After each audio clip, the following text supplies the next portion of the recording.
नमस्कार, आइए आज के टॉप 10 खबरों पर एक नजर डालते हैं। अमेरिका के साथ होने वाली सीज फायर बातचीत के लिए ईरानी डेलीगेशन अब तक पाकिस्तान नहीं पहुंचा है। 11 अप्रैल को इस्लामाबाद में दोनों देशों के बीच अहम बैठक प्रस्तावित। रिपोर्ट के मुताबिक ईरान लेबनान में जारी इजरायली हमलों से नाराज है और इसी वजह से उसने बातचीत को लेकर सख्त रुख अपनाया है। पाकिस्तान जाने से पहले अमेरिका के उपराष्ट्रपति जेडी वेंस ने मीडिया से बात की। उन्होंने कहा कि ट्रंप ने हमें बातचीत के लिए कुछ काफी स्पष्ट दिशा निर्देश दिए। वेंस ने आगे कहा कि वे ईरान के साथ बातचीत का बेसब्री से इंतजार कर रहे हैं। उनका मानना है कि ईरान के साथ बातचीत सकारात्मक होगी। स्ट्रेट ऑफ होर्मुज से बीते 24 घंटे में 4 बड़े जहाज गुजरे हैं। इसमें 2 टैंकर अपने सफर से वापस ईरान आए। पिछले 24 घंटे में ईरान से जुड़े 3 टैंकर, जिनमें एक कच्चे तेल का सुपर टैंकर भी शामिल है, होर्मुज से गुजरा है। बिहार के मुख्यमंत्री नीतीश कुमार ने शुक्रवार को राज्यसभा के सांसद पद की शपथ ली। वो पिछले महीने 16 मार्च को बिहार से राज्यसभा के लिए निर्वाचित हुए। उन्होंने 30 मार्च को बिहार के विधान परिषद की सदस्यता से इस्तीफा दे दिया था। हालांकि उन्होंने अब तक मुख्यमंत्री पद से इस्तीफा नहीं दिया है। मथुरा के वृंदावन में 30 पर्यटकों से भरा स्टीमर यमुना नदी में पलट गया। हादसे में 10 पर्यटकों की डूबने से मौत हो गई। कई लापता हैं। इस स्टीमर में सवार सभी पर्यटक पंजाब से घूमने आए थे।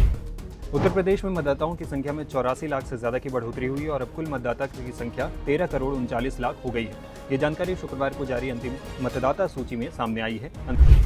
पश्चिम बंगाल चुनाव के लिए भारतीय जनता पार्टी यानी बीजेपी ने अपना चुनावी घोषणा पत्र जारी कर दिया है। गृह मंत्री अमित शाह ने कोलकाता में आयोजित एक कार्यक्रम के दौरान पार्टी का चुनावी घोषणा पत्र जारी किया। इस घोषणा पत्र को पार्टी ने भरोसा पत्र नाम दिया है। इसमें महिलाओं से लेकर युवाओं तक प्रमुख वोटर्स वर्ग के लिए नकदी के वादे किए गए हैं।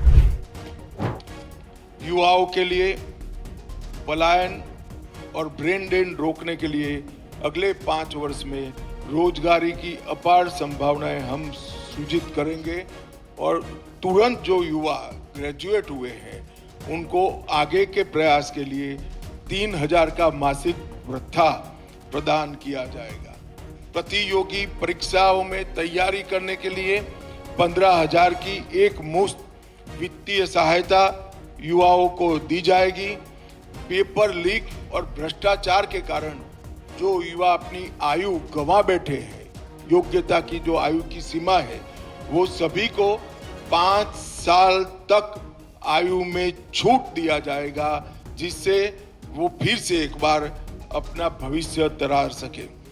किसानों के लिए हम ढेर सारी योजनाओं का एक प्रकार से रोड मैप लेकर आए हैं।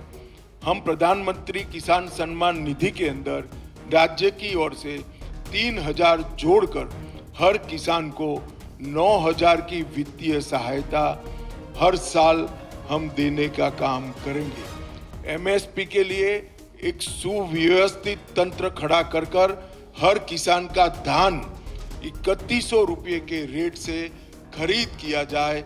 इस तरह से हम एक नेटवर्क तैयार करेंगे।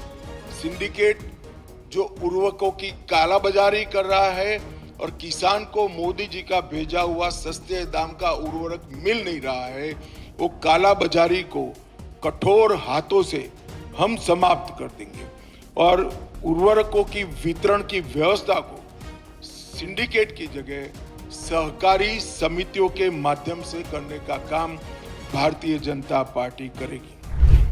ऑल इंडिया मजलिस इत्तेहादुल मुस्लिमीन यानी AIMIM ने पश्चिम बंगाल के विधानसभा चुनाव में हुमायूं कबीर की जनता उन्नयन पार्टी से गठबंधन तोड़ दिया है और अकेले चुनाव लड़ने का ऐलान किया है। सोने चांदी की कीमतों में शुक्रवार को तेजी दिखी। India bullions and jewellers association के अनुसार 1 किलो चांदी 4,855 रुपये बढ़कर 2,41,013 पर पहुंच गए हैं। वहीं 10 ग्राम 24 कैरेट सोना 368 रुपये बढ़कर 1,50,305 रुपये पर पहुंच गया। IPL का 16वां मुकाबला आज राजस्थान रॉयल्स और रॉयल चैलेंजर्स बेंगलुरु के बीच खेला जा रहा है। सीजन की 2 सबसे बेहतरीन फॉर्म वाली टीमें गुवाहाटी के बरसापारा क्रिकेट स्टेडियम में भिड़ेंगी। तो ये रही आज की टॉप 10 खबरें। धन्यवाद।